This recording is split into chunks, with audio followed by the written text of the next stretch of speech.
Melalui Badan Penanggulangan Bencana Daerah, pemerintah Kabupaten Ogan Ilir meningkatkan status siaga darurat banjir dan longsor.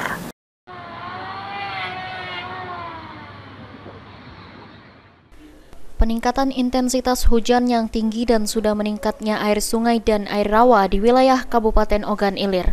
Badan Penanggulangan Bencana Daerah Kabupaten Ogan Ilir meningkatkan status menjadi siaga darurat banjir dan longsor. Kepala BPBD Kabupaten Ogan Ilir Edi Rahmat mengatakan, peningkatan status dengan dikeluarkannya surat keputusan Bupati Ogan Ilir Pancawijaya Akbar guna mengantisipasi upaya penanggulangan bencana banjir dan longsor. Menurutnya, dengan adanya peningkatan siaga darurat melalui SK Bupati ini, maka setiap organisasi perangkat daerah dapat terlibat berperan dalam penanggulangan bencana banjir dan longsor, serta rumah yang roboh, seperti Dinas Kesehatan, Dinas Sosial, dan Dinas PU.